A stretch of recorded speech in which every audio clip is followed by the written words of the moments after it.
You had a wild childhood. Yes. Tell me what happened. My father was producing drugs. What kind of drugs was your dad making? Meth. Okay. Yeah. I don't know much about meth. But I get the feeling that you can't just do it casually. Like, I don't know, was your mum, would she say she was addicted to meth? Yeah, there's no way to do it casually. Yeah. In the times that I've seen people use meth, like there's no way that that's just a one-time thing or just on the weekends type of thing. No, it becomes your whole life. Yeah. So was your mum was in a terrible place when she became pregnant? Awful place. And then when I was born, shortly after I was born, actually, she was arrested for possession of drugs. And my father was homeless, sleeping in his car. Did your mom go to prison or? Yeah. Okay. So she was in prison. They put me in the foster care system. How old were you? I must have been like 3 months old. Oh, okay. Or something like that. Yeah. And it's kind of funny because you hear about a lot of the stories that people use to talk about, for example, justifying abortion. And they're like, well, what if the mother's not ready for a child and she can't properly take care of him? And what if she's homeless or something? And it's like all of those situations apply to me.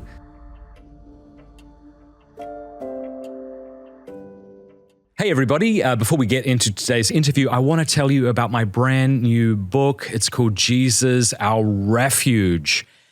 If you, like many people, and like all of us to one degree or another, have been seeking refuge in things other than Jesus Christ and have just found yourself increasingly weary, then this book is for you. This book is about taking Jesus seriously when he says, "Come to me, you who are weary and burdened, and I will give you rest." It's getting great reviews, and I know it will be a healing balm to your soul. Check it out, Jesus, Our Refuge. You can get it right now on Amazon. Thanks. So, Adrian, you had a wild childhood. Yes. Tell me what happened. All right. So I was born to two parents, both of whom were struggled with drug addiction. My father was producing drugs, and my mother enjoyed the product.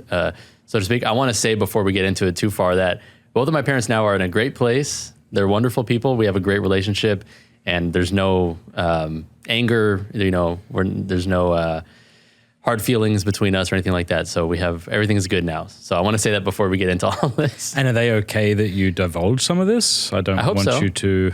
I hope so. You must have some idea. Yeah. No. Yeah. It's fine. Yeah. What kind of drugs was your dad making? Meth. Okay. Yeah.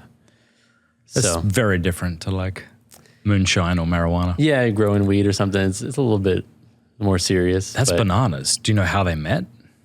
I don't know the exact story, but all right. Yeah, I'm not sure. But they were never like married or anything. It was just kind of a for fun type of thing back in the day.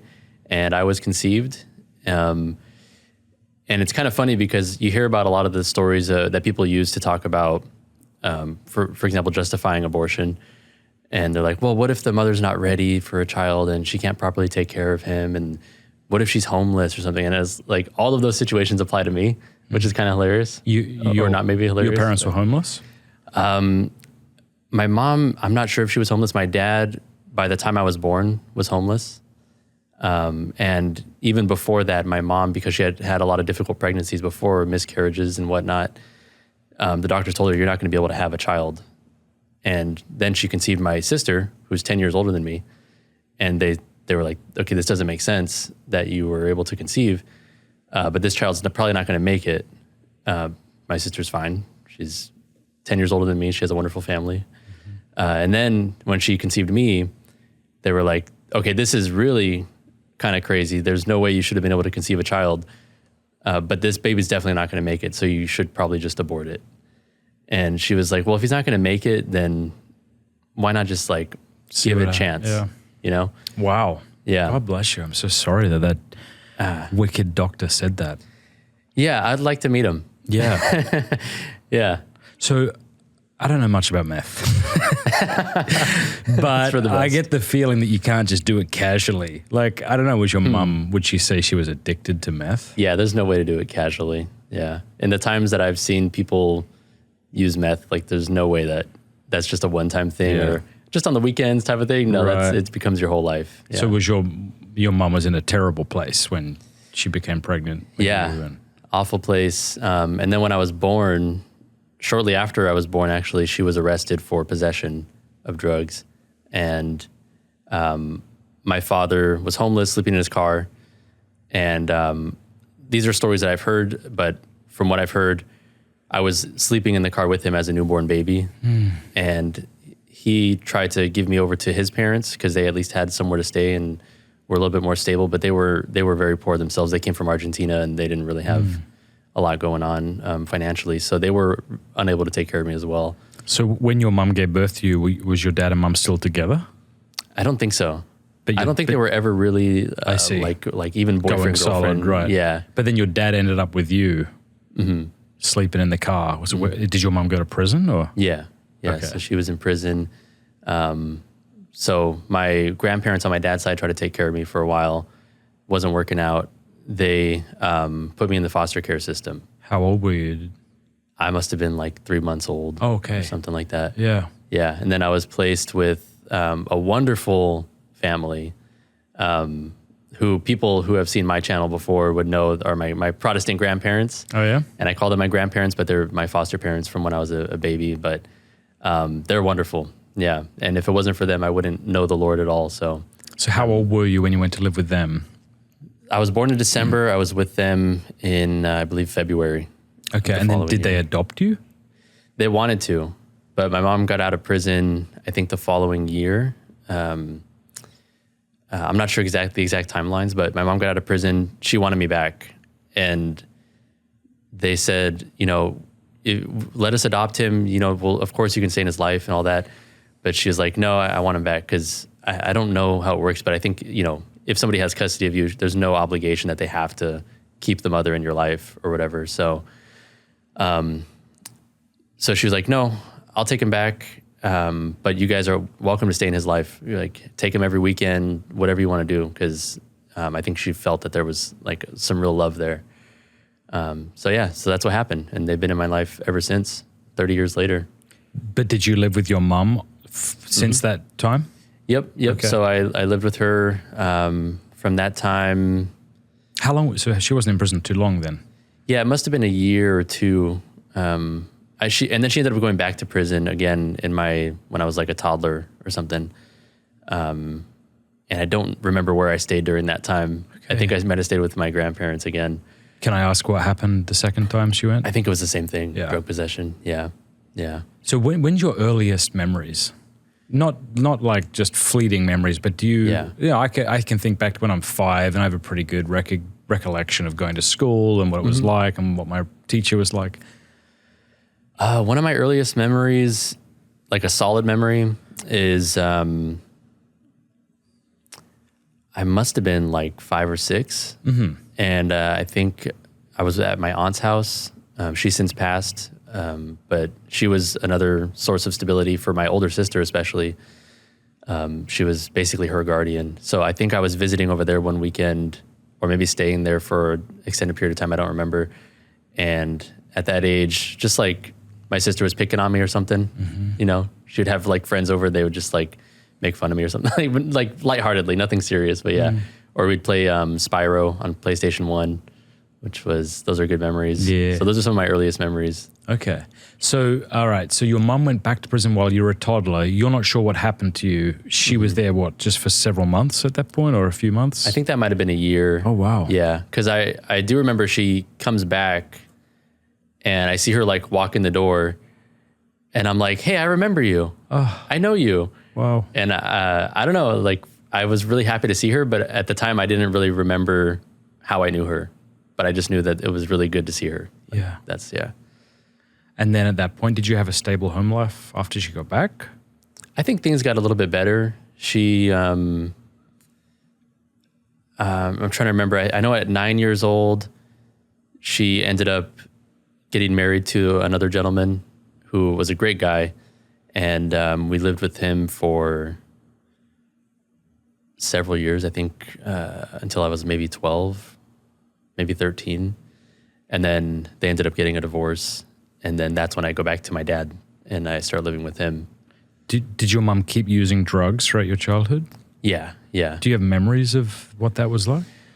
Yeah, I remember we lived in a trailer park. I think I was 11 years old, and I came out of my room. I think it was like in the middle of the night or something to go to the bathroom or get water. I don't remember.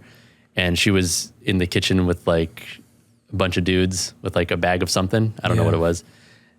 And I was just like, what is going on? Oh man, I'm so sorry. Yeah. You've got a beautiful, I mean, I can tell that you don't, I can tell you love your mum and you've forgiven her and you don't seem terribly cut up about this, but just you telling me that breaks my heart, right? I got little kids and I just love them so much, and the kids are so innocent. There's no defenses yet, right? To protect them against the manipulation of adults or the evils of the world. And so just as a little kid getting up in the middle of the night, man, it breaks my heart. Yeah. No, and I've since, I feel like my biggest concern now is that my mom doesn't feel that I forgive her. Oh, really? Yeah. So I try to reiterate as much as possible. I've even written her long-winded letters of like, I love you. Like, I'm not mad at you. There's no like negative feelings that I have towards her at all. So what was it like though, going to, you said after the divorce, you went and lived with your dad. What was that transition like? That was rough. So I was, I believe 12 or 13. I was in middle school at the time. She was, after the divorce, she was with some not great guy who was abusive and all that. And I knew I didn't want to be there, but I also didn't want to leave, you know? But my dad came one day and he said, I'm taking my son and we're getting out of here. Like, this is not cool for him to be here. So I went with my dad for middle school. I think I was with him for a year or so. And then I said, I can't do this. Because going from a parent who is like, just come home when the streetlights come on. That's your mom? My mom. Yep. You know, you're failing everything at school, but, you know, you got suspended again at school. You skipped school again. Don't do that, but, you know, whatever. Going from that to my dad being like, why did you get a B in this class? I was like, I don't want to do this. This is horrible. So I think after about a year or two of living with my dad, I was like, I think it was even less than a year actually, because I think I was in 7th grade. And then I went back to my mom, finished 7th grade. And then I went back to my dad after that. So I can't remember the exact timeline, but it was something like that. And then I stayed with my dad from like 8th grade until I graduated high school. And then even after high school a little bit, yeah. Did you have a decent relationship with him during that time? Yeah, things got better for sure. Yeah. And were you still in contact with your mom throughout those years? Yeah. Yeah, and she would visit at times and I'd go hang out with her. And then actually after high school, I ended up moving back in with her because she was still with that abusive boyfriend. And I was like, I got to do something. And also I didn't know what I wanted to do with my life. So I was like, I guess. Throughout all this time, by the way, I'm not a Christian, really. Growing up, I was going to church. And then at about the age of 15 or 13 to 15, I can't remember exactly, I totally renounced Christianity and said I'm an atheist. So was your dad taking you to church then? Mm-hmm. Okay. Yeah, he was taking me to Calvary Chapel. The thing that kind of spurred on my deconversion, I guess, was that we were going to a very small, like charismatic kind of church, Pentecostal-y type of church. And I was really, really involved in the video crew there and like doing video editing for them and doing the soundboard for them and all that. And that was really fun. And then my dad was like, yeah, this church is kind of far. It's very small and, you know, but it was a wonderful church and he still likes it to this day. But he's like, we should go somewhere closer, maybe a little bit nicer. I don't know. So we went to Calvary Chapel and I was just so mad about the move that everything the pastor was saying, I was like, I'm going to pick apart everything he says. And eventually I ended up picking apart Christianity and deciding to leave it. What year was this, roughly? Was it during the craze of the new atheism? Yeah. Yeah. Yeah. It was that stuff was just in the air. It seemed so sophisticated at the time. Well, this would have been 2009, 2010. Okay, yeah. So that's kind of like, I think it peaked around, 8 or 9, I think. Yeah. Yeah, but I remained a vehement atheist even after that, all the way up until, I believe, 2018. Did you have good reasons for that? Did you have any reasons to be an atheist other than Christians were stupid, or was that about it? No, that was pretty much that was pretty much it. I had learned that like other people have different religions, and I had never really thought about that deeply. But once I was confronted with that, I was like, why do we believe this religion over those other religions? Yeah. I know friends who are Buddhists or who are atheists. I've heard of Muslims. There are a couple of those that I am aware of. I didn't know any personally. Yep. But why not be one of those, and why be Christian? Is there an evidential reason, or is it just because I was born with this and my dad was born with this and his dad was born with this? And I wasn't really given a good answer. And at that point, at least I didn't have access to internet resources that would. Who did you ask? Answer those. My dad, Yeah. my grandpa. And I think because their faith is so strong because of personal experiences they've had, and I just didn't have a personal experience like that, at least that I was aware of, that those weren't really going to cut it for me. So did they find your questioning just sort of your angsty, rebellious teenage, perhaps, I guess, years? Did they just see it like that? Did they find it irritating, or did they try to engage with you? Or I think it was irritating because of the way I went about it. Yeah. So I was like arguing with my dad and just poking at him, just being really confrontational about it. And so he would be confrontational back. And then I was like, these Christians don't even know why they believe this stuff. It's really easy to like make things look stupid. Yeah. I remember seeing a meme that poked fun of atheists. It said, atheism, the belief that there was nothing, that nothing exploded, and then there were dinosaurs. And, it's easy to make things look stupid. It's a lot harder to build a case and to be kind of careful as you go about doing it. Yeah. You said your grandpa, was that your dad's dad? No, or do you mean sorry. Yeah, so my grandpa is my foster parent. Yeah. Okay, so tell me about this relationship, like growing up through your teenage years and the influence they were on you. I presume you all lived in the same area? Yeah, not too far. I'm going to probably cry talking about them because I love them so much. But they have always been a constant source of stability in my life. So when stuff was crazy at home, when I lived with my mom, or even when I'm fighting with my dad or whatever, going to their house was just kind of like a breath of, all right, let me just regroup.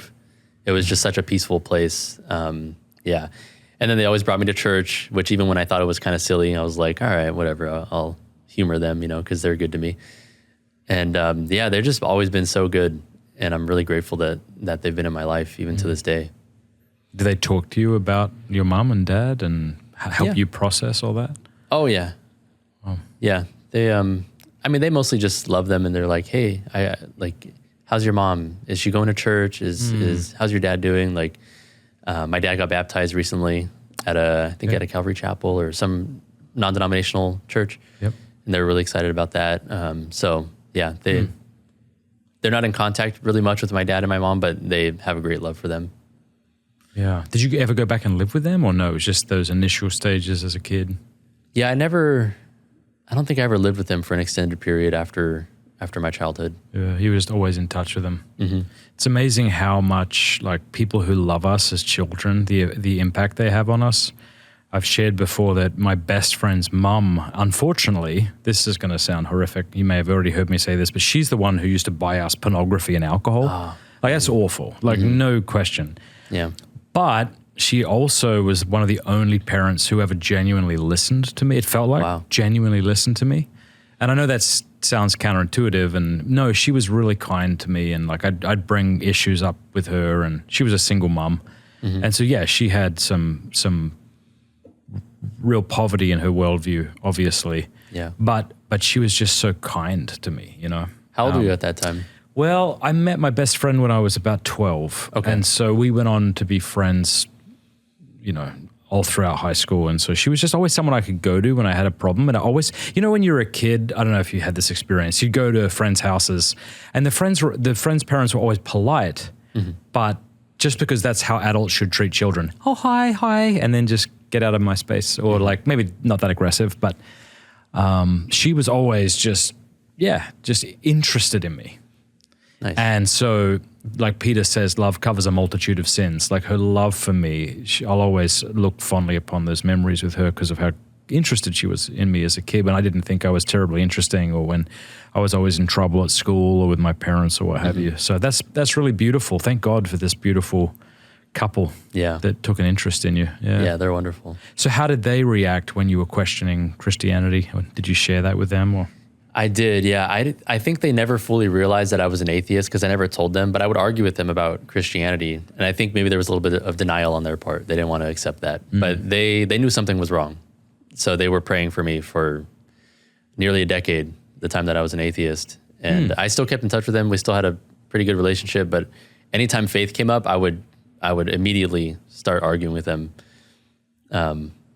If they ever said like, everything happens for a reason. Stuff like that. Yeah. I'd be like, well, what about this crazy example? Is that for a reason? And it would just turn into an argument. So, and then it sounds like you wanted to be an atheist because you just thought there wasn't good reasons for Christianity. How were you behaving back then? How was your view of morality? And, were you kind of engaging in sort of nefarious activities, or you were like basically a decent person? Somewhere in between. Like, I wasn't doing anything crazy. I had, as a kid, a very young kid, I was like smoking marijuana at like 11 years old, drinking hard liquor at 11 years old, watching pornography at 11 years old. Again, like you said, at a friend's house whose mom wasn't really protective of that stuff, didn't really keep that under locks.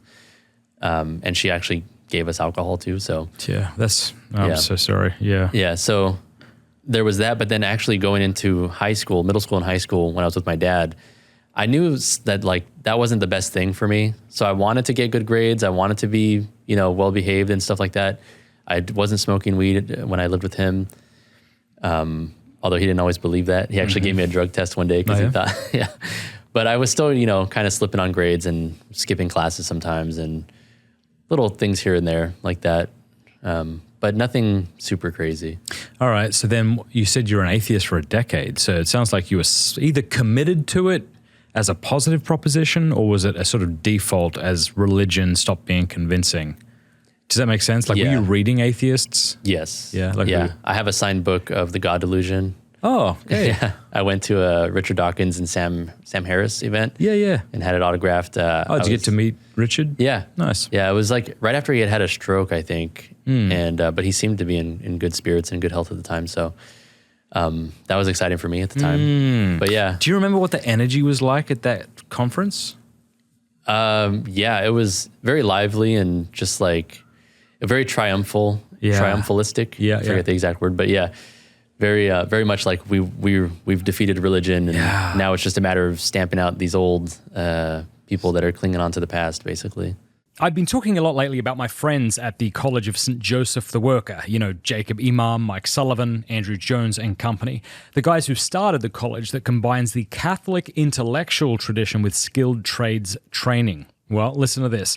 They're growing their program and are looking to connect with experienced Catholic tradesmen to hire as instructors. So if you are an experienced carpenter, plumber, HVAC technician, or electrician and want to help mentor and teach future Catholic tradesmen, go right now to collegeofstjoseph.com/careers to connect with the college and see how you can become part of something truly special.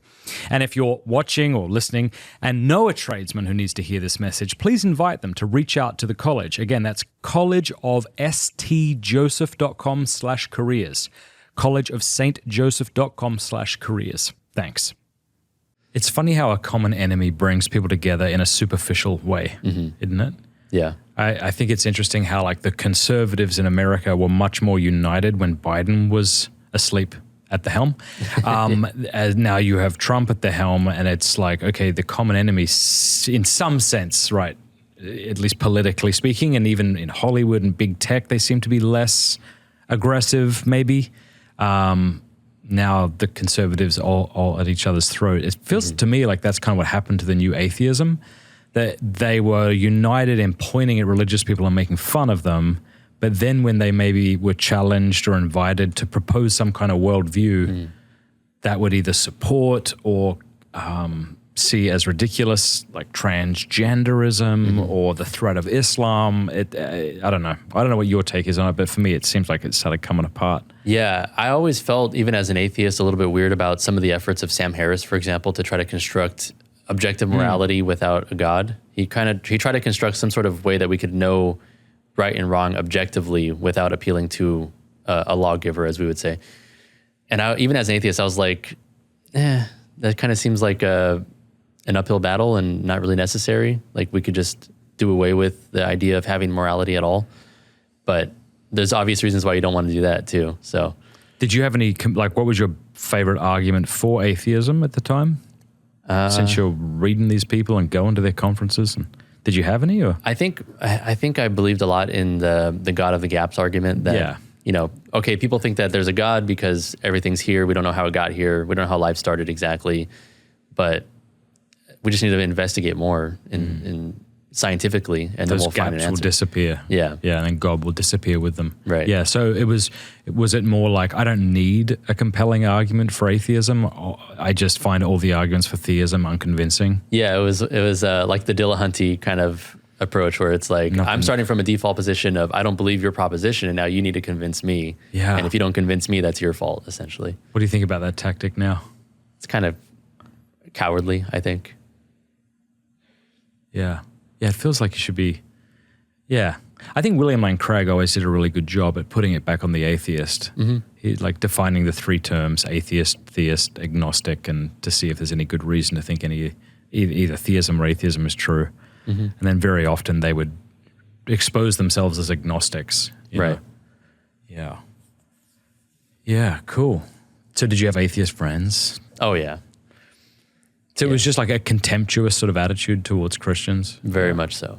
Yeah, I was very militantly atheist. I thought religion should be illegal. Illegal? I thought it was child abuse to raise a child with religion. Whoa. All kinds of stuff like that. I was daily listening to like atheist podcasts. Yeah. Where we're just reinforcing that Christianity's stupid. And so I was very much on that side of things. And then the way that turned around was a friend who was a Christian, who I knew from high school. I was posting stuff on Facebook, and I think I posted like a Joe Rogan clip or something of Joe Rogan used to have this line about, well, all we have is translations of translations of translations, and we don't even understand the original language, and so therefore we could never know what the original Bible actually said. I posted something like that on Facebook, and a friend of mine from high school was like, that's actually not true. Like, I can show you the manuscripts, and like, that's not how translations work. We don't just make a translation and then throw out the old copy. Like, we have access to tens of thousands of manuscripts that actually all agree with each other, even though there was no central authority dictating, at least early on, what to write down. We have multiple continents, and all of them agree on what the Bible says. So, how did you react when you? I was like, oh, what the heck, Joe Rogan? Immediately, or because I find that social media is not usually a place to do deep thinking and good arguing. It tends just to be reflexive. You're stupid. No, you're stupid. Right. So you're saying he commented under a post you put? Yeah. Yeah. Or he might have messaged me. Okay. I can't remember exactly, but Was he a Christian? Yeah. Okay. Yeah, he still is to this day. He's a great guy. But once I was confronted with the evidence, I was like, okay, well, I guess that argument isn't really good. I didn't know that, but Christianity is still not true, obviously. But I guess I can't use that argument. Yeah. Yeah. All right. So then what happened? So then we had an ongoing kind of conversation about things like that. And he had another friend who I think was going to Bible college or something at the time, and he was very smart as well. And they were presenting arguments, a bunch of different like philosophical arguments. I can't remember exactly which ones, but I'm assuming the ones that Thomas Aquinas would propose as well. And none of them were very convincing to me, even though maybe they should have been. I was just not open to it. And it eventually culminated in us talking about evidence for the resurrection. And I came across Inspiring Philosophy's series, multiple series actually. He has one on the historicity of the New Testament, which is really good. And he has one on the evidence for the resurrection. Yeah. Really good playlist on his channel. Yeah, he's excellent. Yeah. Michael Jones, yeah. So I was like, okay, if I'm going to debate them, I should go to their sources and see what do they say about this stuff. So I went there and I was like, all right, I'm still not convinced, but I didn't know that they actually thought evidence was important at all. So the fact that they're even appealing to evidence was at least a little bit impressive to me. I was like, oh, okay. They're not just like, well, because it feels good to believe this, so we're going to believe it. They're like, no, actually, if you look at the historical records, even outside of the Bible, people are talking about this widespread belief that Jesus rose from the dead. And I'm like, oh, okay. Interesting. So like none of that really pushed me over the edge, but it was at least giving me more respect for the belief system as a whole. And then funnily, I actually became politically conservative and pro-life before I became a Christian. Whoa, how did that happen? I heard, I think it was like Ben Shapiro's fault or something. Yeah. So if anybody wants to blame Ben Good Shapiro, for him. yeah, it's a good thing to be blamed for. It was either him or somebody associated with him who was making a case for pro-life. And I always thought that it was only on religious grounds that one would be pro-life. And then it was like, no, life is just a human right. And the baby in the womb is a human. So they are afforded that right as well. I was like, that makes a lot of sense, actually. I never thought about it that way.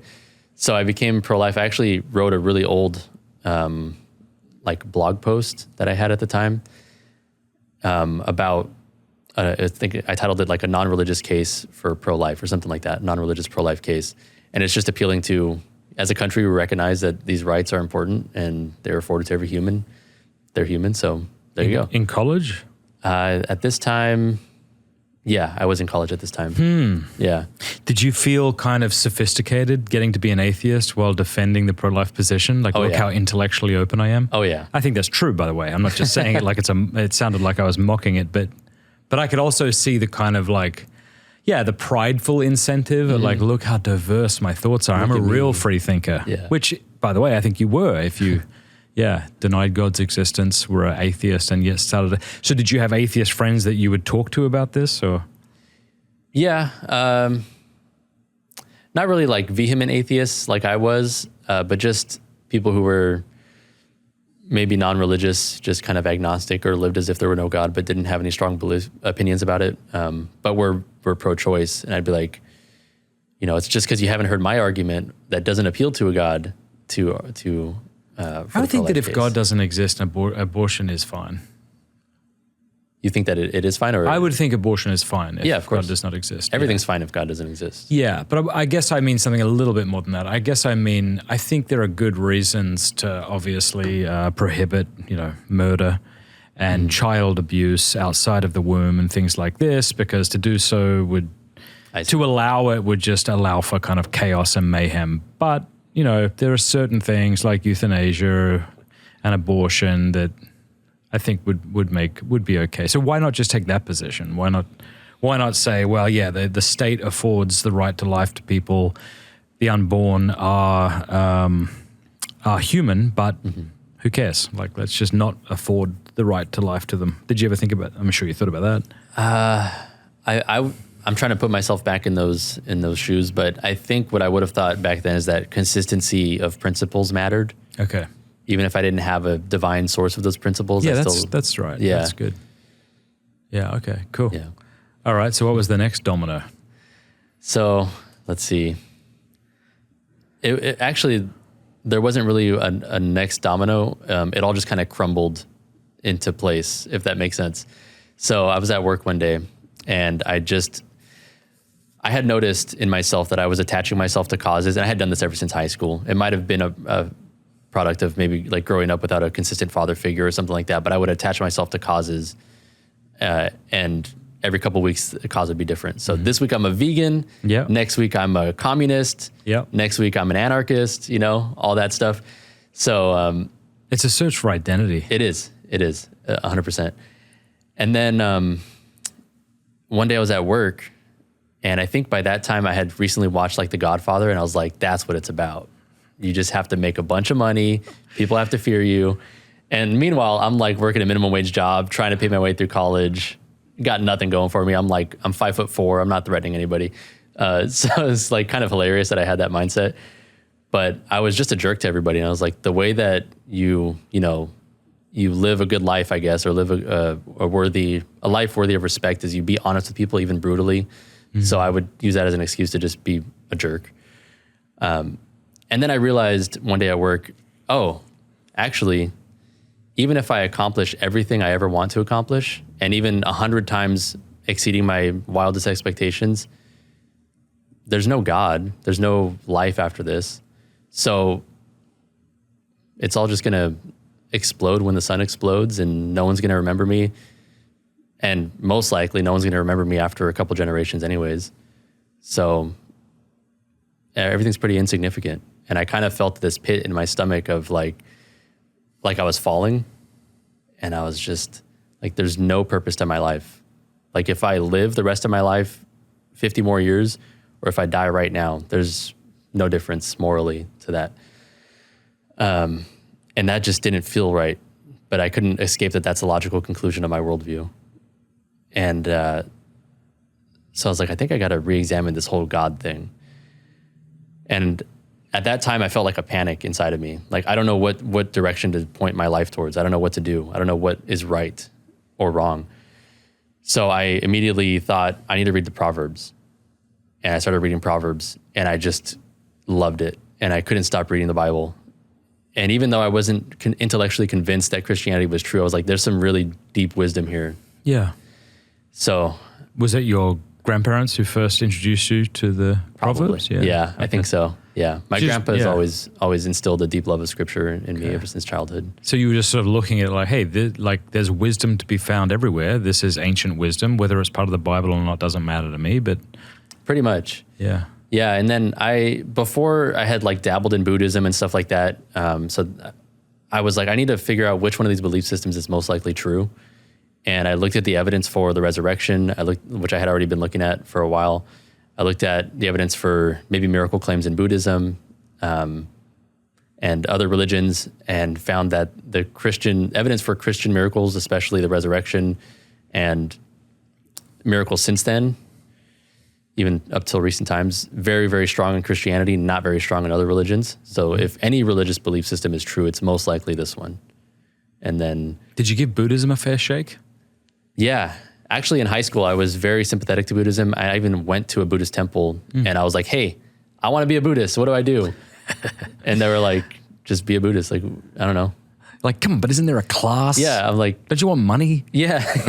I was like, is there like a book I should read? And they were like, yeah, there are a couple of books. You know, there's kind of disagreements on which ones are truly from the Buddha, but here's some books. And I was like, okay, so like, what am I supposed to believe? And they're like, well, you could believe that there are deities in the clouds that you pray to, but you don't have to believe that. You could just believe that there's like the Buddha and you try to imitate his life. And you're like, try harder. Yeah, I'm like... Try to win me. Yeah, I was like, you guys don't...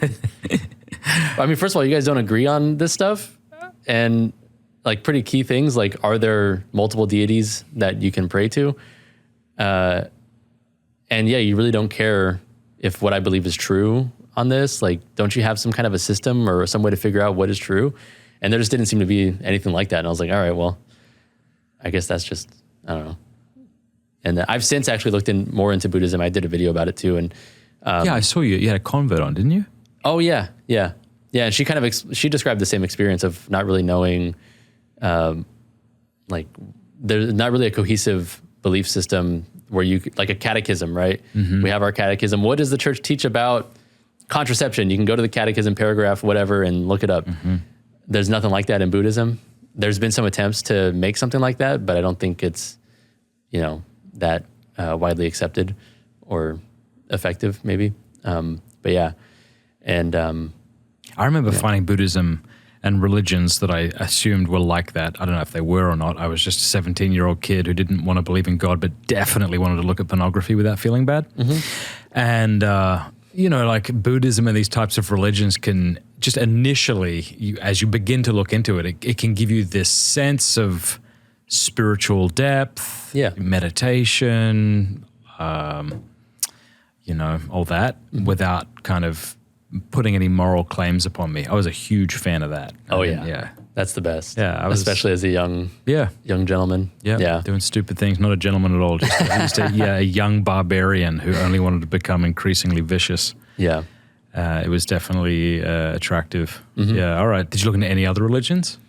I did look into Islam. Because of course God could exist, right? And then maybe Islam or Judaism or... Right. Did you go that route? Like, does God exist? Or did you just... not sure, but I'm going to look at these theistic religions?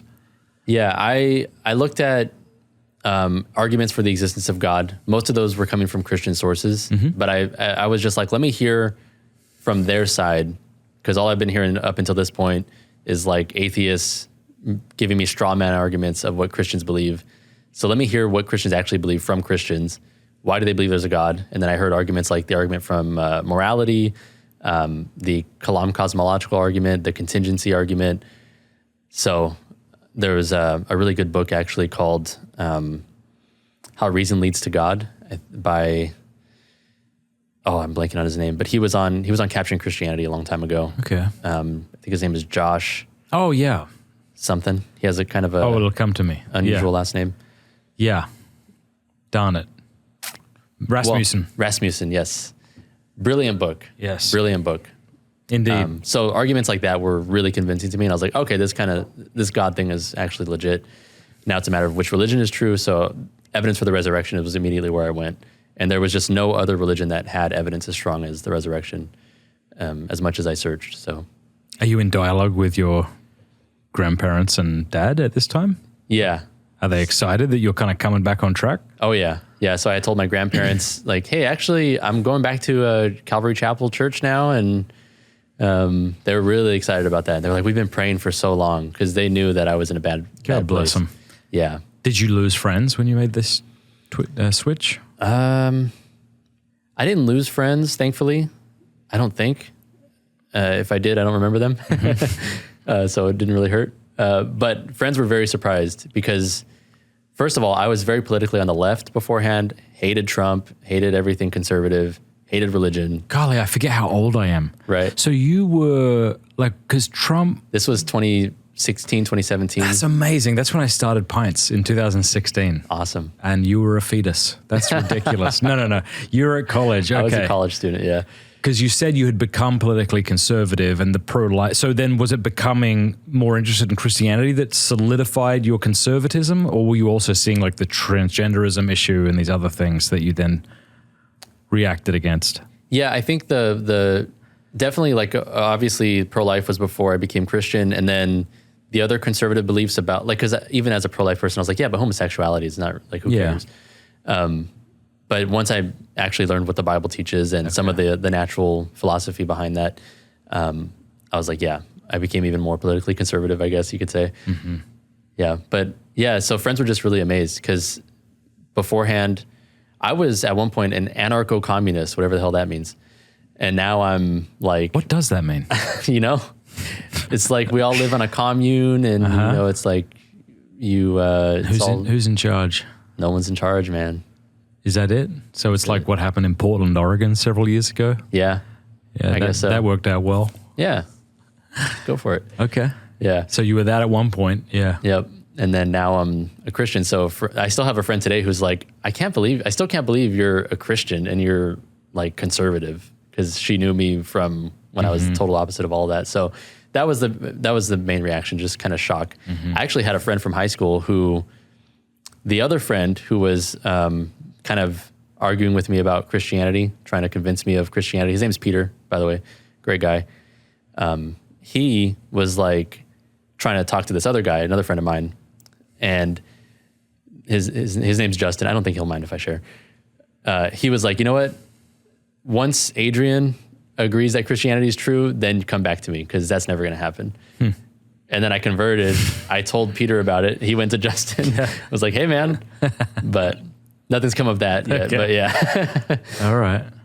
So, okay. So did you give your life to Christ? Did you get baptized? What did that look like? Well, that's where things got a little bit hairy. So I spent a couple years, I think of 2018. I think 2018 is when I kind of came back to Christ, going to Calvary Chapel. About a year in, maybe 2 years in, I can't remember exactly, I decided to get baptized. And I had a friend at Calvary Chapel who was in training to become a pastor. And I was just like, yeah, I want to get baptized. I feel like it's a good thing to do. And I don't know. And he was like, yeah, you don't need to. Like, it's not efficacious for salvation or anything like that. But it's such a defensive attitude. Yeah, it's like why would you even say that? Yeah, okay, I just said I want to get baptized. But I was like, interesting. Okay, yeah, whatever. You know, I knew nothing about the Reformation or anything like that. And then for whatever reason, during this time among evangelical Christians, there was this move to do like house church stuff, because we're like, that's how the early church did it. Yeah. So there was this kind of appeal of like, let's go back to what the early church was doing. Like they were meeting in houses, you know, they were being oppressed by the government or whatever. So that's how they had to do it. And then I was like, yeah, what was the early church doing? So I actually went to my church's bookstore, and I found a book by Gavin Ortland. Shout out Gavin Ortland, God bless him, great guy. And it was titled Theological Retrieval for Evangelicals. And I don't remember exactly what in there triggered this, but I heard something about the early church belief on baptism actually being efficacious for salvation actually does something. It's not symbolic. And then similar with the Eucharist. And I was like, wait, it hasn't always been like Calvary Chapel? I didn't know that there was a difference in belief before. Like, why did we change that? That's kind of weird. So that just totally shocked me. And I couldn't believe that I was believing something that used to not be believed by any Christians. I want to tell you about Hallow, which is the #1 downloaded prayer app in the world. It's outstanding. Hallow.com/Matt Fradd. Sign up over there right now and you will get the first 3 months for free. That's like a lot of time. You can decide whether it's useful to you or not, whether it's helpful. If you don't like it, you can always quit. Hallow.com/Matt Fradd. I use it. My family uses it. It's fantastic. There are over 10,000 audio guided prayers, meditations, and music, including my lo-fi. Hallow has been downloaded over 15 million times in 150 different countries. It helps you pray, helps you meditate, helps you sleep better. It helps you build a daily routine and a habit of prayer.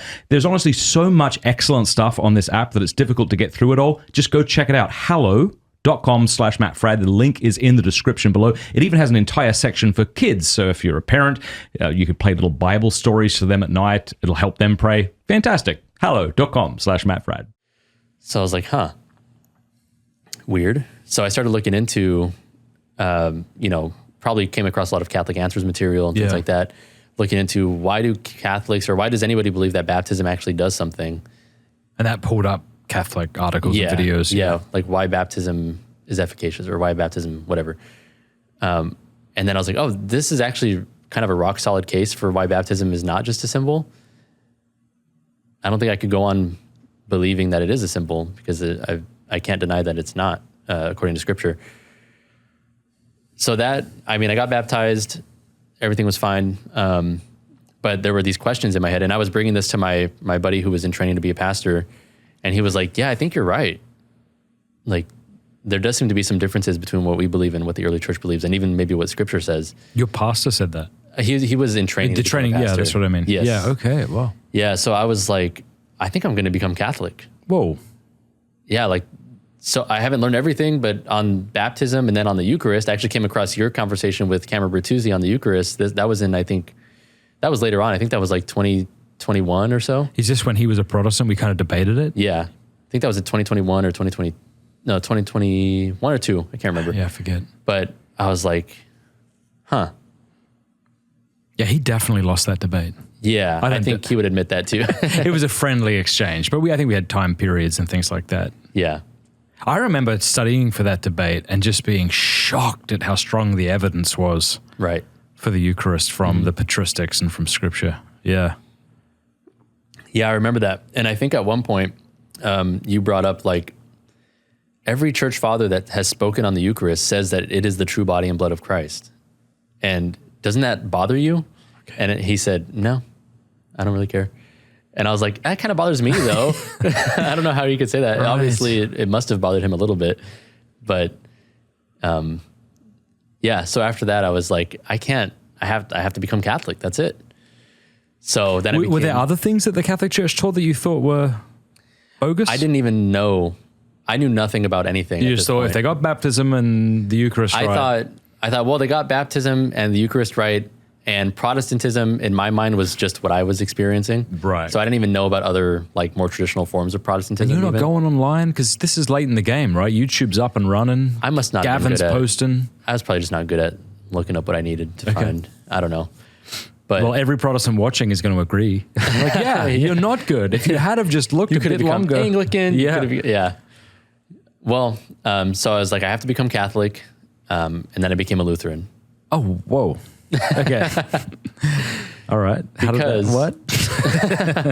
So this was 2020 at this point, and I had called up a local Catholic church, and emailed them, and I said I want to become Catholic. Yeah. They said, great, we can start OCIA.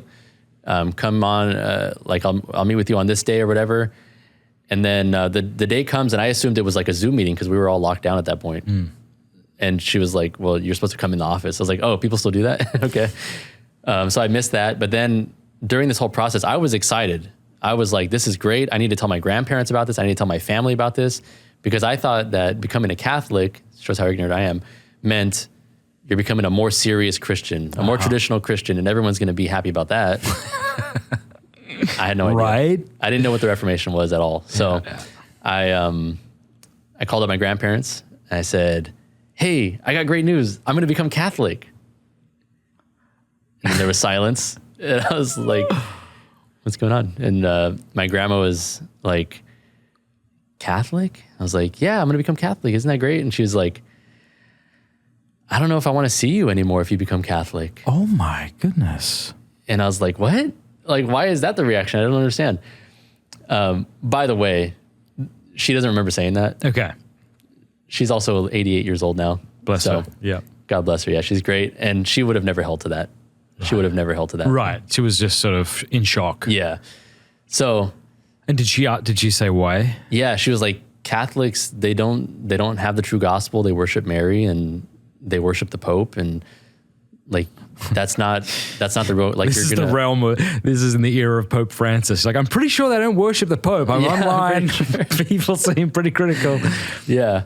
Yeah, I heard a guy online say that there are popes in hell, so I'm pretty sure they don't worship guys that are in hell. I hope not. Yeah. Did that cause you pause? Yeah. So initially I was like, well, maybe they're onto something. Like maybe my grandparents, who I've looked up to for my whole life, and I still do in many ways, they know a lot more about scripture than I do. They've been Christians for much longer than I have. So I should take what they're saying seriously. And maybe there's some other way that I can have these traditional beliefs, but still be a Protestant and not have them worry about my salvation. So I found a wonderful Lutheran church, absolutely wonderful Lutheran church, and started going there, and met with the pastor beforehand, because in that church, they're very strict about, you're not going to receive communion unless we know who you are and we know that you have the correct theological beliefs about the Eucharist. So I met with him for about 2.5 hours. We just talked about the Eucharist, my story and all that. And he was like, great. And then I was a Lutheran for a couple of years. I think I might have joined his church a little bit later on in my Lutheran process, so to speak, but I had a great experience in the Lutheran church. It was great. What was great about it? Traditional liturgy was my first time experiencing it. It was a whole new world to me. Reverence for what they believe to be the Eucharist. That was beautiful to me. You know, taking communion weekly was a new thing for me. And yeah, just the reverence of it. I was like, this is great. This is really nice. And you got along well with the pastor and the people? Yeah, the pastor was great. I was meeting with him sometimes just regularly for coffee or whatever, because I had always had kind of remote jobs in software. So I was just like, yeah, go in the morning and have a coffee with him and then go back to work. Really nice. Great guy, very smart, very well-spoken. Yeah. And then I start feeling like, okay, this is definitely closer to the early church, but it seems like also in the early church, there were other things that were important, like confession. And my church doesn't really believe in confession. So are you reading the church fathers? How are you? Are you on YouTube listening to Catholic discussions? How are you? I'm listening to Pints with Aquinas. Yep. And I don't remember exactly which conversations or which resources kind of spun me out or whatever, but I just started feeling like this is much closer. And I started also feeling a little bit of even an anger towards Catholicism, and also towards how Lutherans talk about Lutheranism. I was like, if we're the Catholic Church, we're the true Catholic Church. The Catholic Church, quote unquote, is the one that went off the rails. Yeah. Why don't we call ourselves the Catholic Church? Right. Why don't we call our pastors priests and father? Why don't we practice confession? Because that seems to be what people were doing, you know, even in Martin Luther's time. Like he was going to confession. Why don't we believe the Marian dogmas? Like, why did we let them take all of these things? And we, who we believe are the true Catholic Church, we dropped all of that because we didn't want to be too Catholic. That's kind of... Wouldn't they say they dropped it because they thought it wasn't biblical or patristic? I guess so.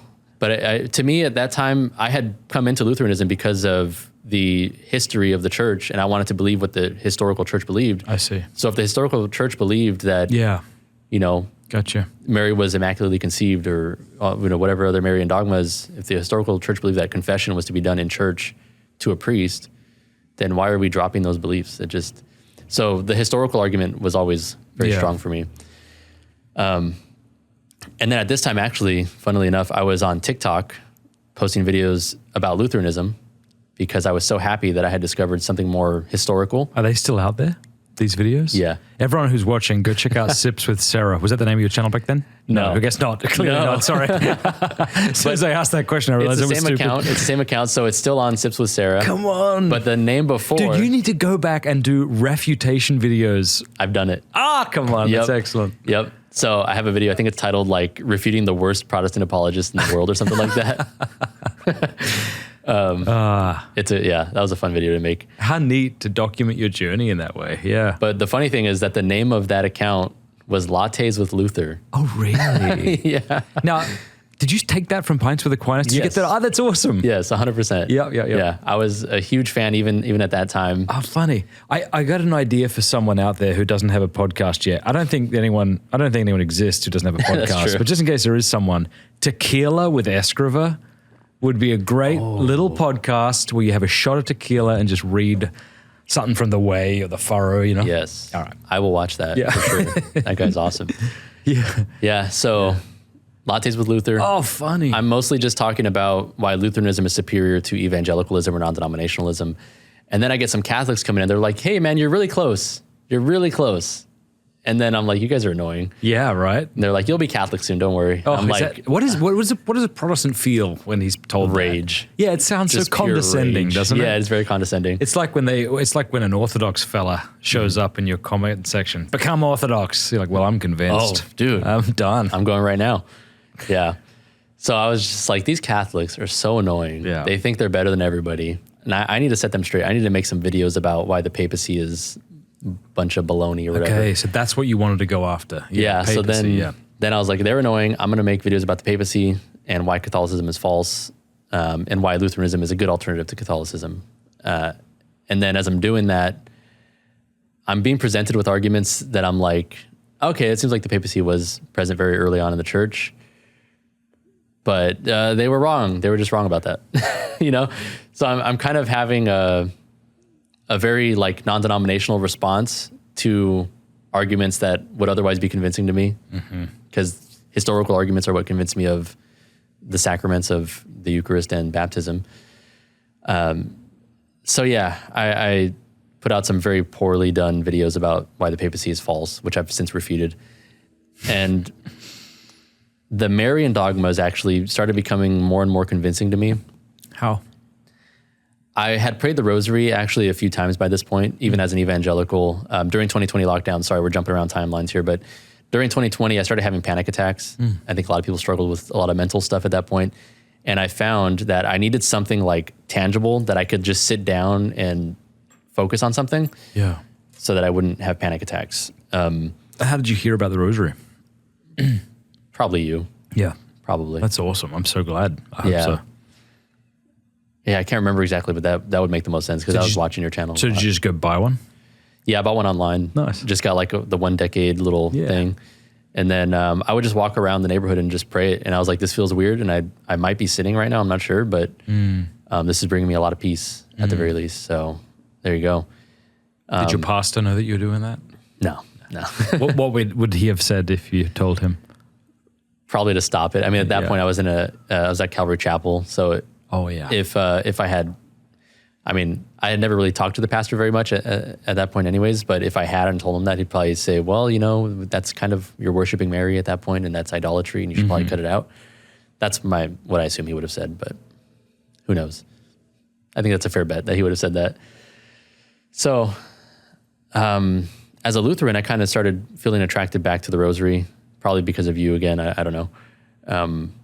And I was there was a guy at my church who was actually the vicar. He was in training to become a pastor. And I would go to him with a lot of questions about like, well, what are we supposed to believe on this and things like that.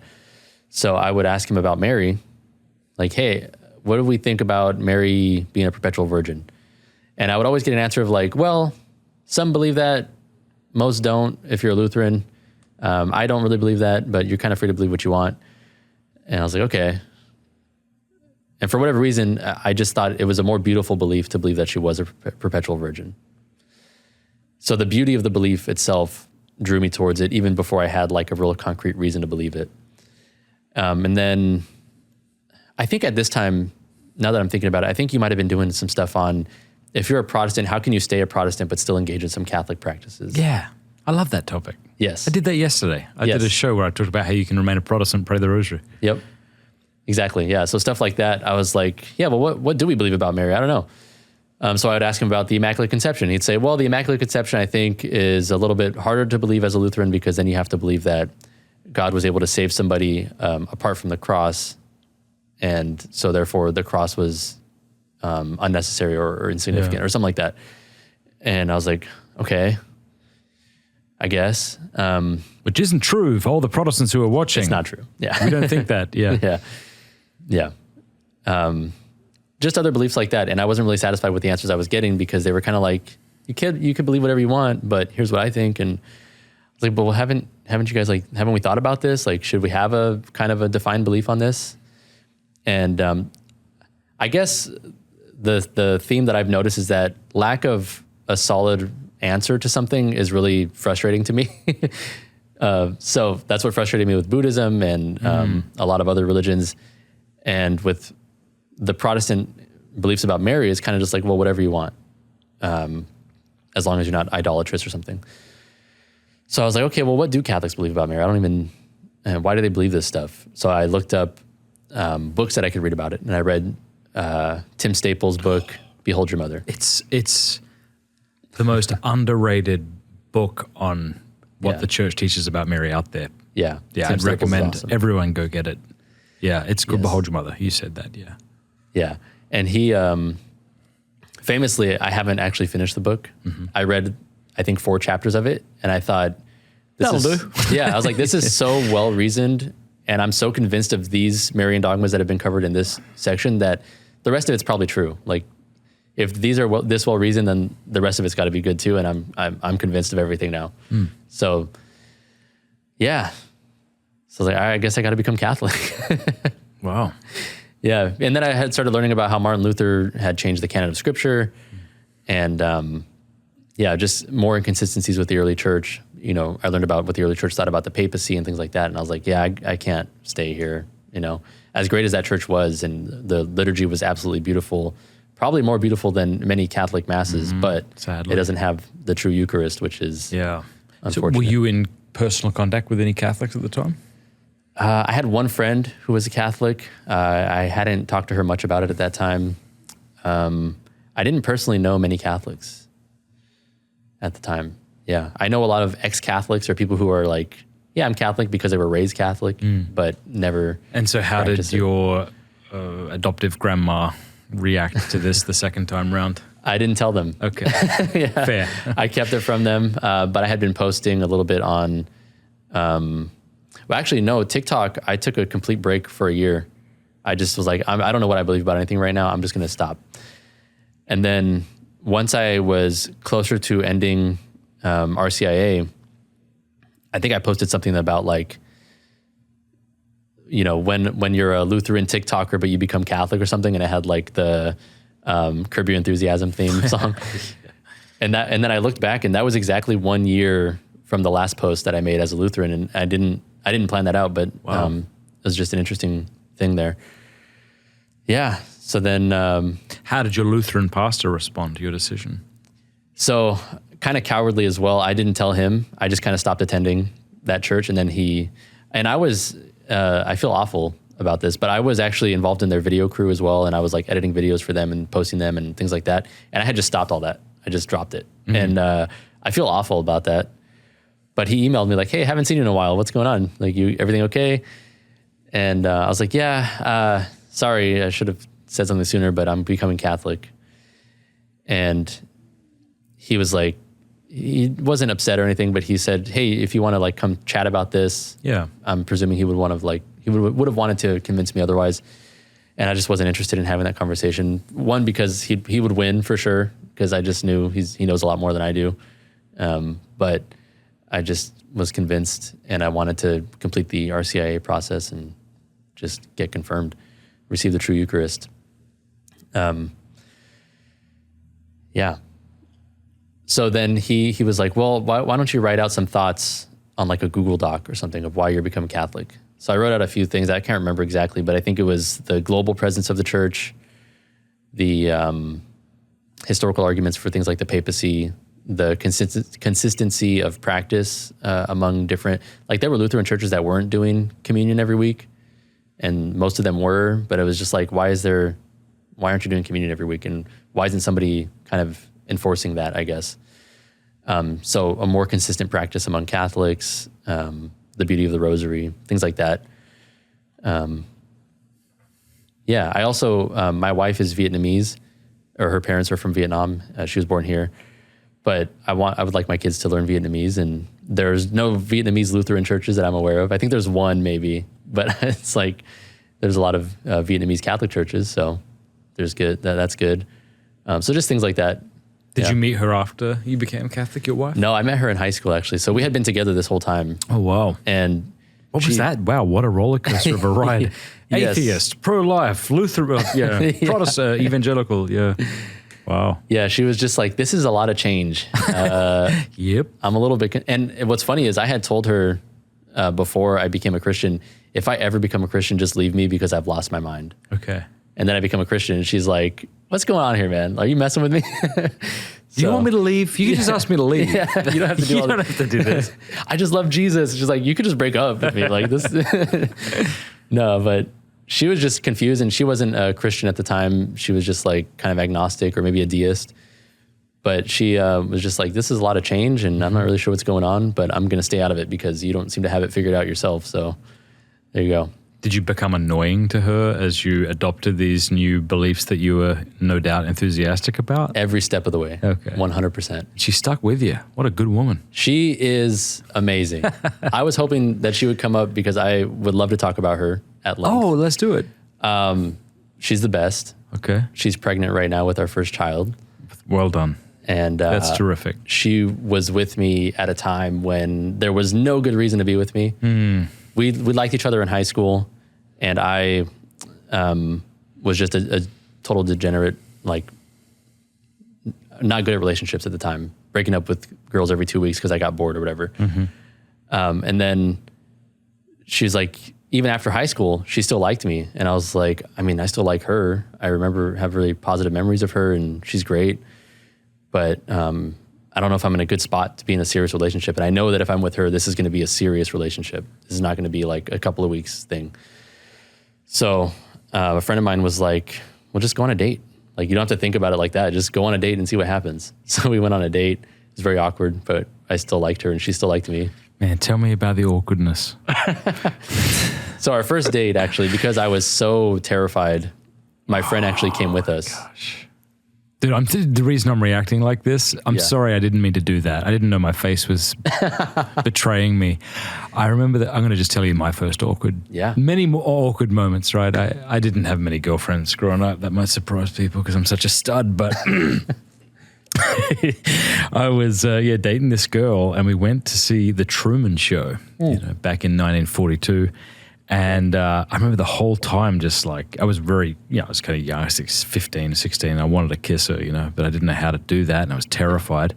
And I remember at the end, oh my gosh, I went to kiss her and we ended up just hugging because I don't think I had the courage. What a weird thing to do, to sit with a woman, watch a movie, and then just hug her randomly as the credits. Dude, I am cringing so hard right now. All right, so let's talk about your adorable cringy moments, though. Yes.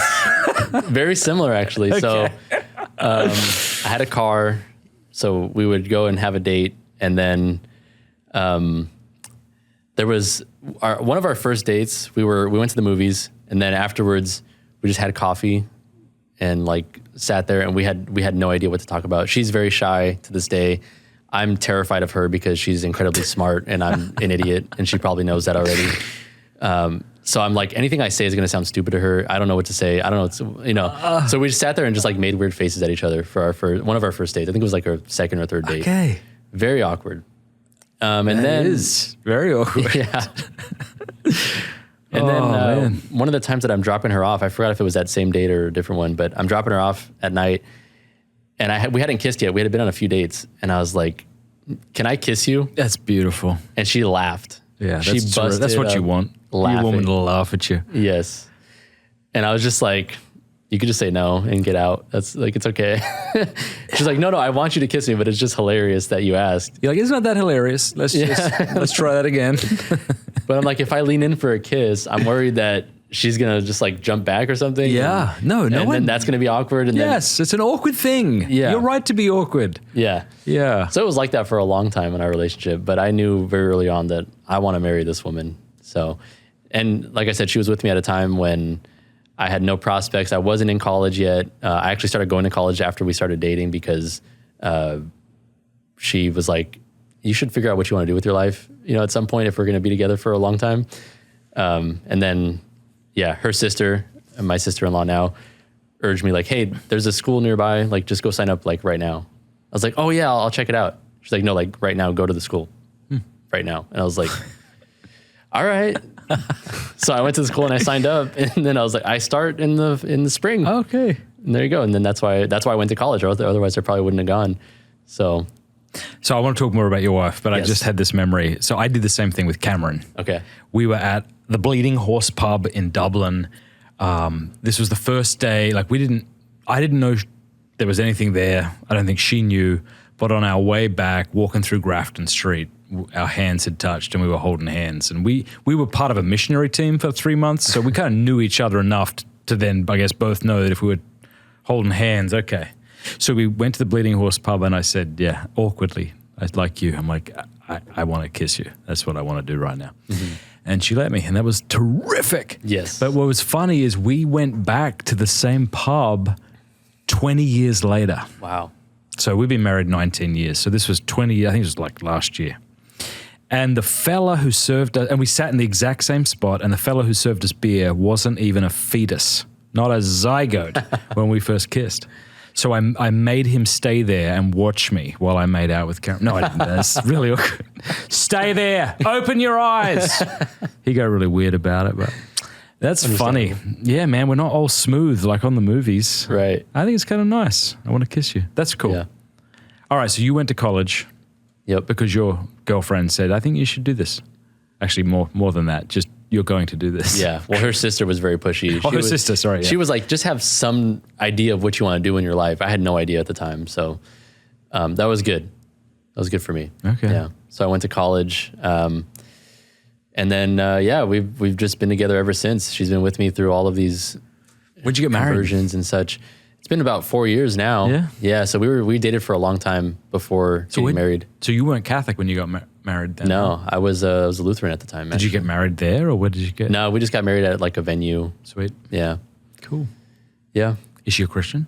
She's a Catholic now. Oh, she wow. was this past Easter, she was baptized, confirmed, First Communion. Oh, wow. The works. What helped her other than you? I mean, was she reading? Yeah, I was no help.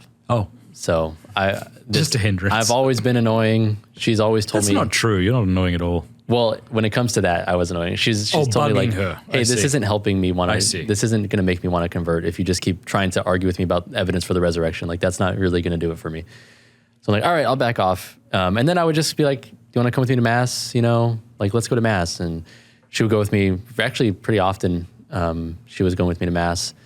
I'd be like, do you want to pray the Rosary with me? And she would pray the Rosary with me. And she liked it, even if she was like, I don't really know what I'm doing here. But what did it really was the podcast, The Exorcist Files. Yeah. Excellent podcast, Father Carlos Martins. Just because it's not, I think it's marketed as an exorcism podcast, but I think primarily it's a catechism podcast. It's very, very packed with catechesis. And the way that everything was presented, because she had believed in spiritual stuff happening, like she's had experiences herself and she knows family who's had experiences. So she believes that there's something spiritual going on in the world, but she hasn't found a system that has like made sense of that. And so Father Carlos Martins laying out what the Catholic Church teaches about demonic possession, why it happens and things like that, it just made a lot of sense. And she was like, this belief system seems to have thought about this stuff very seriously and made sense of these things in a way that no other religion really has. So she was raised Buddhist, by the way. So, yeah. So it was just like, that wasn't the person you interviewed, was it? No. Actually, no. I didn't watch it. I just saw the thumbnail and thought I need to watch it. Yeah, it was a good conversation. Yeah, so she was like, yeah, this religion seems to have it all kind of figured out. Like they have, seems to make sense. I'm going to go ahead and join OCIA now. So she did. It's funny how different things move people differently. Like for you, it was apologetics, and for her, it was the Exorcist files. That's good to keep in mind as we dialogue with people. We often think that what we found convincing and compelling is what everybody should find convincing and compelling, when that's not necessarily so. Right. Truthfully is a groundbreaking Catholic AI app built to help you know, live, and defend the Catholic faith with clarity and confidence. Whether you're navigating a tough conversation, deepening your understanding, or looking for daily spiritual guidance, Truthfully is your companion on the journey. It's like if ChatGPT went through OCIA, got baptized, and made it its mission to proclaim the truth of the Catholic Church. But Truthfully is more than just a Q&A tool. It's formation in your pocket. Take audio courses on topics like the Blessed Virgin Mary, the Eucharist, Purgatory, and why the Catholic Church is the one founded by Jesus Christ. Each course is designed to be accessible, engaging, and deeply rooted in the teachings of the Church. You'll also receive daily audio reflections, short, powerful meditations to help you grow in prayer and stay grounded in your spiritual life. Already downloaded by thousands of people worldwide, Truthfully is transforming the way we learn, share, and live our faith. One question, one course, and one prayer at a time. Start your 7-day free trial today. Download Truthfully on the App Store. That's wonderful. And so when did Lattes with Luther become Sips with Sarah? Yeah, so once I got confirmed, I was... reading apologetics material. I was reading Why We're Catholic was one of the first things I read by Trent Horn. Excellent book. And it was like, my family was asking me all kinds of questions.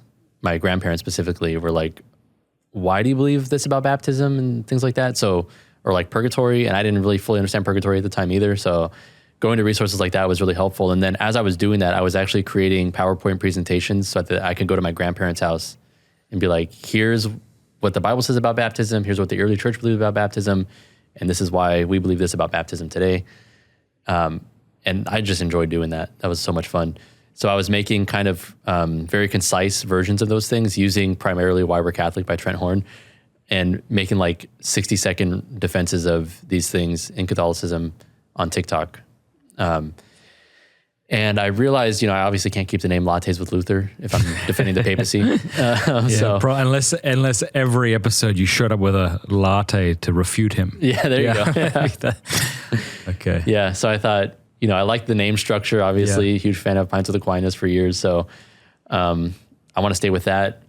And I liked cigars. Yeah. I didn't smoke it often, but when I could, I would enjoy a cigar. And so I was like, well, maybe cigars with Serra, Junipero Serra, I guess, because I'm in California. So I've heard that name before. Seems like a big deal. Cigars with Serra. Yeah, I'll do that. Yeah. And then I think I had heard that TikTok was like deprioritizing cigar content or something like that. And I was like, okay, I don't want to be thought of as like a cigar page because I'm not. So what else could I do? Sips with Sarah, I guess that makes sense because it's like pints is like a tall pint of beer. A sip is like I'm making short form content on TikTok. Okay, So it's like just a brief thing. Yeah. Yeah, because I was wondering why you were so good at making short form content. I didn't realize that you cut your teeth doing TikTok videos, but that makes sense. Yeah. Yeah. Yeah. And then I kind of got tired of doing it on TikTok because the attention spans of people were such that they couldn't even finish a 60-second video before they wanted to comment on something that I had addressed later on in that same video. Wow. So I was like, you know what? I need to go to like a longer form. So I went on YouTube, maybe this would have been 2024. I think it was like May of 2024 or so. And I started making videos there. And I just wanted to make something that was more like a kind of like a casual, relatable, conversational style of just discussing what Catholicism teaches and maybe responding to some Protestant arguments against Catholicism and things like that. So that's what I started doing. And I never thought it would make sense to put that much effort into choosing a different name or something like that, because I was like, this isn't going to go anywhere. It's just for fun, really. But here we are. And then whoops. And then I'm on Pints. Well, it's funny. Someone asked me the other day, it was Father Gregory Pine. He's like, so why Pints with Aquinas? Why not like Pints with Dostoevsky? And I said, well, it may as well be at this point. Right. So, like you, maybe not like you, I don't know, but I know for me and for many people probably, you start with a name that seems like a good idea. Mm-hmm. And then, you might be like Cosmic Skeptic who chooses to rebrand, but people still call him that. Right. How many people think that your name is Serra? That does happen. Yeah. People are like, Mr. Serra? And I'm like, not my name, but I understand. Yeah. Yeah. Or most commonly, I'll get Sips with Sierra. Oh, yeah. Yeah. So I get a lot of If you Sierra. could rebrand it right now, like get into a time machine and go back, would you rename it? And what would it be? I don't think I would. Yeah, I wouldn't either. Because, funnily enough, when I changed it to that name, I knew nothing about St. Junipero Serra. Mm-hmm. I just knew I've seen his name on the street somewhere. But since learning about him, especially recently, I've been learning a lot about him, and he's just amazing. Mm. And so I'm very inspired by him. I don't think I could change it at this point. Do you have a good Catholic community where you are in California? Yeah, really good Catholic community. Good. Yeah. And what's it been like developing your channel? I mean, what have you learned through it? Oh, man. It's been fun. I think I forget a lot of times that the video I'm making is probably going to be seen by my grandparents or by my in-laws or by, whoever, who might be like, hey, I don't like how you said that. That was kind of mean. And then I'm going to, About the faith in general and Protestantism, or about them specifically? Oh, in general. Okay, Yeah, like my grandparents. That's nice, though. It helps kind of curb the way you speak about things. Yeah, it does. Which then ends up making you more palatable to the inquiring Protestant, I would think. I guess that's true. Yeah. Because I came out of the gate very hot against Protestantism. Yeah. I've never been able to just have like a moderate position on something. It's always like, no, this is it. Yeah. And I think that comes from when I was growing up, I saw a lot of times in the people around me that they would kind of be wishy-washy about their beliefs, because if they were kind of vague about what they believed, they wouldn't have to like be accountable to themselves or to a set of principles or something. And so I don't like that. I think that's maybe why that has bothered me about other religions in the past. So I've always been like, this is how it is, So that can be annoying to people. And the worst of it is that my grandparents take it very personally when I argue against Protestantism, because they raised me with Protestantism. And so when I criticize Protestantism, they see that as me rejecting them and saying, what you gave me as a child is worthless. I don't want it. Mm. And that's not how I feel. Have you tried telling them? Yeah, actually, it broke my heart. My grandpa a few weeks ago now asked me, we were in the car. We had some kind of big arguments about Protestantism. And he was like, so do you think that there's nothing good from what we raised you with? Like, do you think that was all just worthless? And I was like, no. And I wanted to cry. I was like, no, of course not. You guys raised me with a belief in Jesus Christ. You guys raised me with the Trinity, with the scriptures, like all of this stuff that's foundational to even Catholicism, you guys have raised me with. So of course not. Like that's it breaks my heart that they would think that, and that's not how I feel at all. I'm really grateful to them. So, so that type of stuff hurts. And then I hear stuff from other friends or family who are like, you're kind of being harsh on other religions, like Islam, for example. And so there's little conflicts like that arise sometimes, but what can you do? Yeah, it is hard. Because I mean, if I were an inquiring Protestant and I started watching this show, and I got the sense that the host or the guest was just contemptuous, and just, I wouldn't want to stick around. Right. But then I've also met people who appreciate that kind of hard line that people take. So you can't please everybody. But I think we want to be, we don't want to be uncharitable. Right. Yeah. God knows that there are many Protestants who are holier than I am. And that's my fault.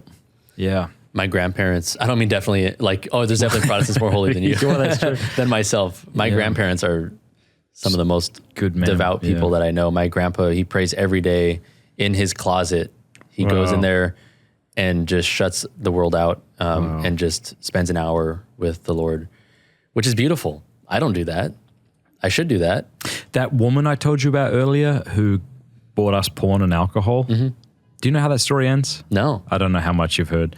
So she came to my wedding in Texas, which is wild, right? Because she's from Australia. Bummer. And shortly after that, she converted. She was at a Catholic church, and there were prayer stations nearby. And the priest said, hey, after Holy Mass, if you want to have someone pray with you, you could do that. Nice. And so she went up and just I don't think she even meant to go to the prayer station. She just happened to be walking out that way. Okay. And so said, yeah, pray for me. I'm dealing with some stress at work or whatever, just to kind of get out of it. And she encountered Christ and her life changed. Wow. Wasn't even looking for it or anything. What do you mean when you say she encountered Christ? I don't know what I mean by that. Okay. I think I'm, at least practically what I mean is, it wasn't a simple like, yeah, I feel some peace, thank you. No, her whole life turned around. Wow. Like it was a 360, a 180 change, right? And I think that's interesting because I think a lot of people have these conversion experiences as you did, as I did when we were younger. But she was like in her 50s. Oh, yeah. Her whole life turned around. And this is one of my favorite stories about her. She started attending this Bible study. And she has that new convert zeal. And so she would be in her house and she would have statues of Buddha and different things, which she started breaking. Oh, wow. And throwing holy water up the walls, down the hallway. Yeah, right? And so she'd go back to her Bible study and she would say that this is what she was doing. And someone said to her, well, don't you think that's a bit narrow-minded? And she said, I hope so, because it's a narrow path. That's the kind of woman she was. God bless her. That's great. Now, I think unfortunately she left the Catholic faith for a Protestant denomination in town. Obviously, I think that's sad, but I also can understand it. In that the church where I am is whatever. But the church she went to is just passionate Protestant, beautiful Christians, right? Yeah. So kind of like your adoptive grandfather, this woman was praying an hour every morning in the scriptures and just... That's beautiful. Yeah. What was really beautiful is I went back recently and was talking with her on what ended up being her deathbed. Man. And she told me how much she loves listening to Bishop Robert Barron. Yep. And that just made me love Bishop Robert Barron because... he, from his place here in America, was speaking into this heart of this woman who I loved. That's beautiful. Yeah. My grandparents love Bishop Robert Barron too. Do they? Yeah.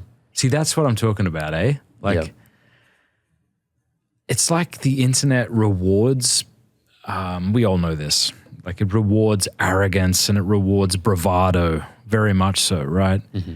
But it doesn't reward humility. Right. But your grandparents and this woman who was a friend of mine, their lives have been blessed because of the good work of Bishop Robert Barron. Yeah. So Sips with Sarah, Junipero. Junipero. Yeah, that makes more sense. Yeah. Sarah, I don't know much about him. Yeah. Tell me something. He founded 9 of the missions in California. He's considered the founding father of California, and considered like probably the greatest Catholic missionary in America. He's been maligned a lot as of late, especially with like the BLM rights and all that. People thought of him as a symbol for colonialism. Mm-hmm. But the real story is actually like almost entirely the opposite. Actually, it is 100% the opposite. So he came here from Spain. He lived on an island in Spain, a beautiful island. I think it was Majorca, maybe. Yeah, I could be pronouncing that wrong. But he was a professor of philosophy there. So a very smart guy. He was, in the religious life.